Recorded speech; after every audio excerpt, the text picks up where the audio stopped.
Eu tive a oportunidade, né, durante esse período, de ter encontros muito longos e significativos com o professor Jacques Ardoineau, que é o idealizador, aquele que concebeu a abordagem multireferencial. Ele, junto com Edgar Morin e outros contemporâneos dele,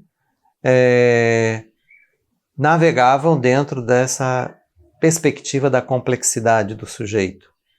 Foram eles que criaram uma nova universidade, a Universidade Paris 8, Paris Vincennes, que vinha na perspectiva de uma universidade popular, que saísse da reprodução. Né? Um dos participantes desse grande grupo, ele trabalhou durante a vida toda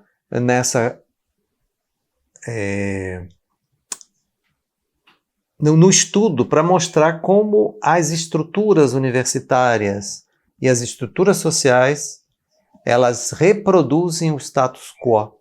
Não querem sair quem está no poder não quer deixar o poder. Quem está abaixo quer sair, mas não consegue porque as estruturas não permitem. Então, Bourdieu, ele vem falar assim, enfaticamente da reprodução, como ela acontece no campo educacional, não só na universidade, mas em todos os níveis.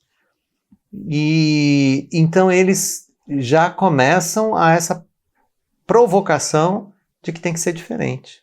Então a complexidade, a multireferencialidade, a bricolagem, elas conformam isso tudo. Isso lá nos anos 60.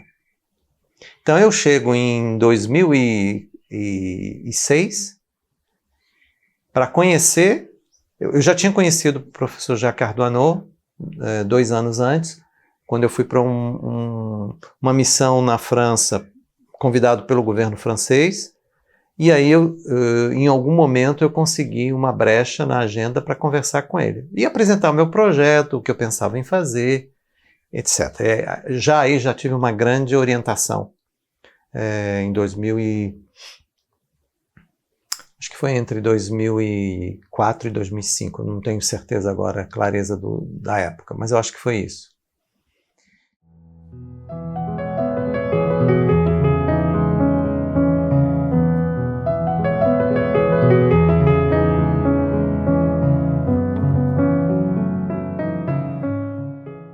Isso nasce no Brasil com a participação no grupo de pesquisa da professora, liderado pela professora Terezinha Frois-Burnham, que já conhecia de longa data o professor Jacques Ardoineau. Então foi por meio dela que eu fiz o contato com o professor Ardoineau e que construí essa ponte para a minha bolsa sanduíche do doutorado na França. Chegando lá, esse contato constante com ele, nós tínhamos encontros que duravam 2, 3 horas, todos que foram gravados e constam do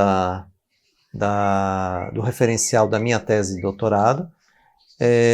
Foi aí que ele me colocou em xeque muitas vezes, né?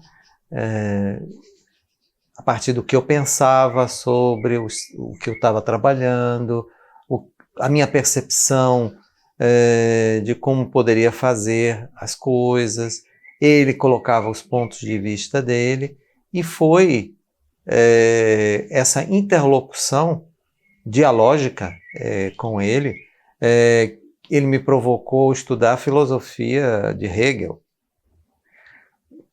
Complexo, né? Mas lá fui eu procurar quem escreveu sobre Hegel, porque ler Hegel no original não era possível. Então vi algumas análises, foi muito importante, porque ampliou também a minha percepção, e fui encontrar as reflexões da filosofia de Hegel para a educação, né? Para o singular e o plural nas reflexões, entender essa relação. Então, essa esses encontros com o professor Ardoino, que foi meu conselheiro científico, e mais o professor René Barbier, que escreveu o livro L'écoute sensible, que também não está traduzido ainda, a escuta sensível. O meu orientador formal da universidade, que também me provocou fazer um estado da arte dos campos que eu estava estudando. Então, eu fui fazer uma pesquisa bastante profunda e ampliada do que vinha sendo escrito ou não sobre tudo aquilo que eu pretendia estudar.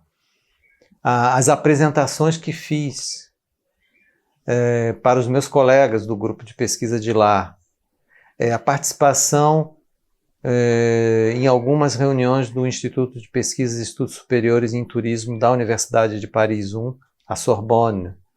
Então, tudo isso foi me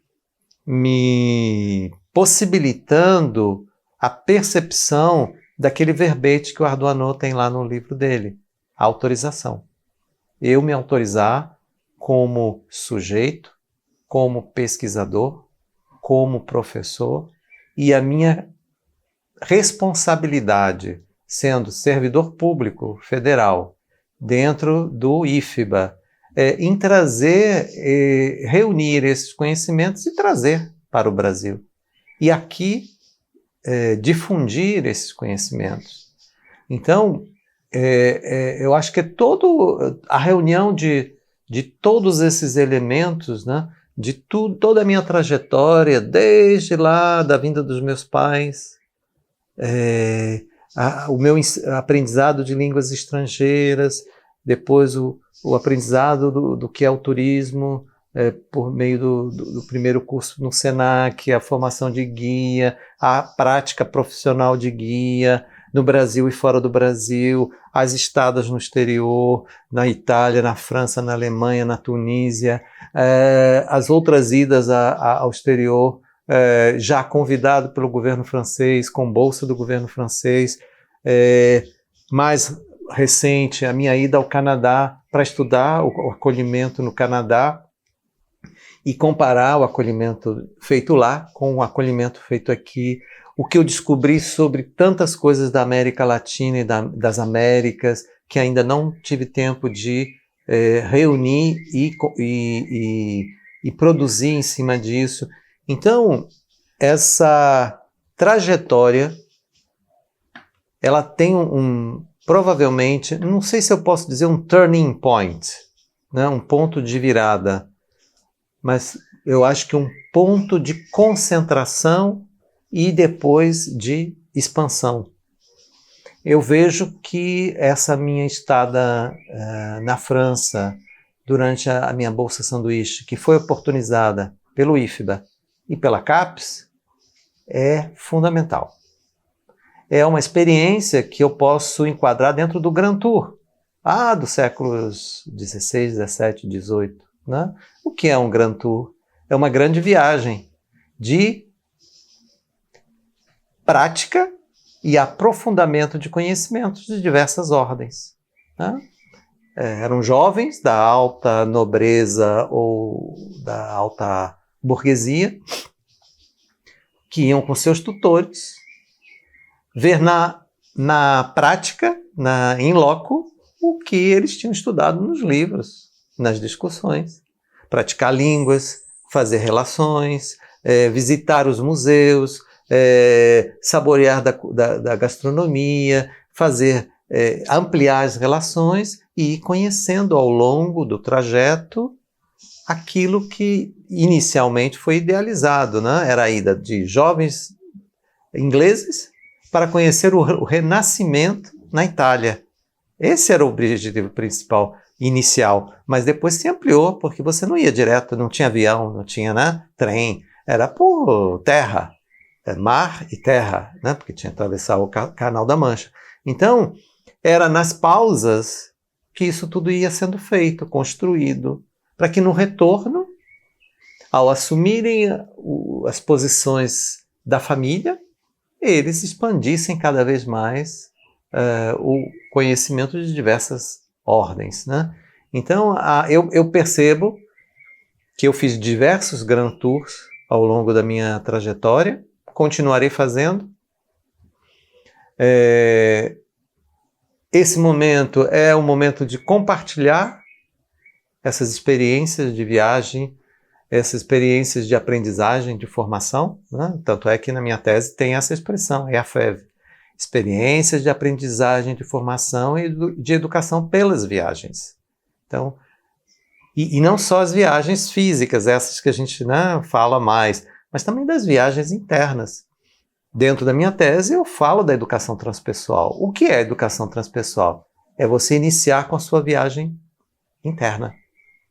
E como você fazer isso e poder compartilhar isso com os estudantes, os profissionais que querem se formar.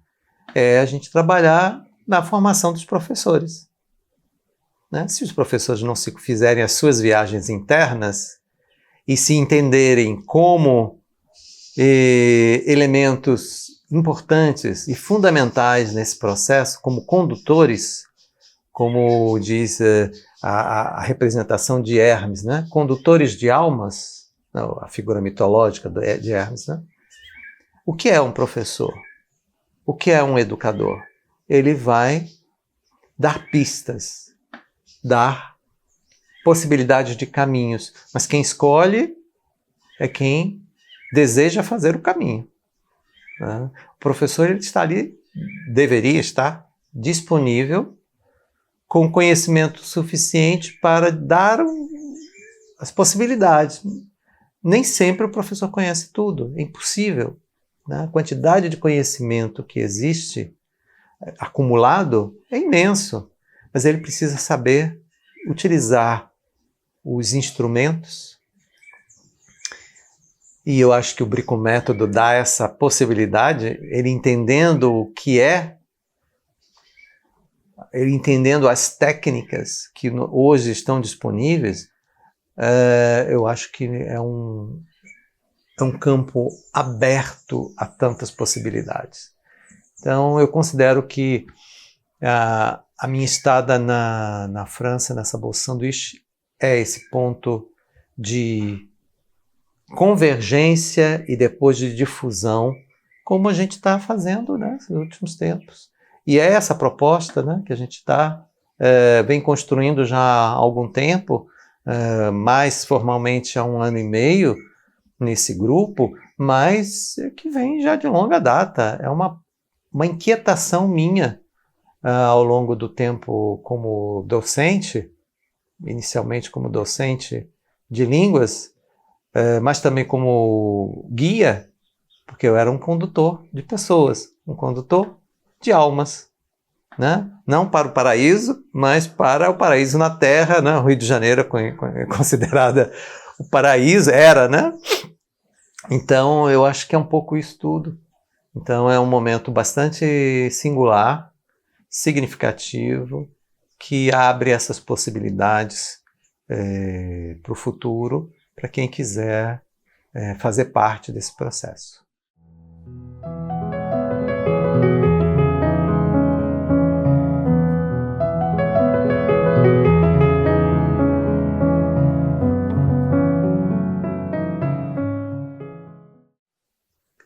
Eu considero, hoje eu posso falar isso, que eu seja um ser em constante revolução, interna e externa. E eu retomo aquela expressão que Leila Raposo cunhou, né? Eu sou um viajante em terreno ou em terrenos movediços. É exatamente assim que eu me sinto. Mas esses terrenos me parecem, nesse momento que está, né, que eu estou concluindo diversos ciclos da minha trajetória para abrir outros e abrindo outros, que esses terrenos não são tão movediços assim, né? Eles são muito claros. A minha experiência nesses Grand Tours, nas diversas paradas, nos diversos Grand Tours que eu tive a oportunidade de fazer, eles me dão um leque muito grande, ou um guarda-chuva, né? Um desenho que eu acabei fazendo em algum momento, com tudo isso que eu já fiz, com várias fitas, né? Em cada ponta do guarda-chuva. Eu estou reunindo essas fitas todas, né? Na parte, talvez no cabo, né? E vendo que tem muita coisa que a gente pode fazer, né? A formação profissional no campo do turismo, das viagens. A formação de professores com essa experiência da educação, da possível educação transpessoal e o papel do professor nesse processo. Que para que a gente possa implantar uma efetiva educação transpessoal, o primeiro elo é formar o professor. Ele entender que ele precisa fazer os passos para dentro de si, as viagens internas, ele, utilizando a perspectiva que ele achar mais próxima e mais viável para ele, e aprender a utilizar isso com os seus estudantes. Então aí há um mundo de possibilidades dentro do campo da educação transpessoal e da psicologia, que a gente chama de psicologia transpessoal, que é essa abordagem humanista do sujeito, né? Então, dentro da psicologia transpessoal, existe um campo muito grande para atuar numa educação diferente, numa educação efetivamente que reconheça o sujeito como um sujeito complexo, multireferencial, e que, para a sua formação, não é uma fórmula pronta. Vai depender do que o sujeito traz como bagagem e aquilo que ele gostaria de reunir na sua bagagem para seguir adiante. Aquilo que ele gostaria de deixar para trás, porque muitas coisas a gente acaba deixando, e o que ele gostaria de incluir. Então tem isso, tem a minha experiência como filho de imigrantes e toda a experiência que eles trouxeram e que eu trago comigo, como uma representação de uma gama enorme de imigrantes pelo mundo, pelo Brasil, né? Não só da Itália, mas como de todos os povos, né? Porque a linha central é muito próxima. O que muda são as experiências, né? E as origens. E cada um é um. Então, a minha história é diferente de um outro filho de imigrantes. Mas elas têm um substrato do contexto sócio-histórico-cultural que é comum. Então, a gente tem esse campo também, tem as pessoas que estão na minha faixa etária, né, que estão ou já se aproximando da aposentadoria, ou já estão aposentados e não sabem o que fazer daqui para frente. Talvez a minha experiência, de alguma forma, possa contribuir para alguns nortes que essas pessoas possam identificar e seguir. Tem a minha parte da gastronomia que eu gosto, né? Eu também tenho desejo, e já venho fazendo assim muito incipientemente, algumas incursões, né? Colocando produções que eu faço, criações com receitas no Instagram. Então, é um pouco tudo isso. Talvez tenha mais coisas na frente. A minha experiência de reengenharia financeira, que eu acho que isso é muito também importante para algumas pessoas que não sabem como começar o seu processo. Eu também fiz o meu processo. No campo do conhecimento, de uma forma geral, eu posso abarcar diversas coisas, mas assim, é muita coisa. Então, agora é escolher o que realmente as pessoas que vão se interessar em me seguir nas redes, né? No YouTube, no canal no YouTube, no Instagram, no Facebook, no meu site, Bia Jovena, no LinkedIn, não sei. O caminho vai me mostrar. eu sei que eu estou à disposição e com desejo de fazer isso, de me colocar efetivamente à disposição do que for melhor para mim e para o outro. Então eu acho que tem muita coisa que a gente pode fazer.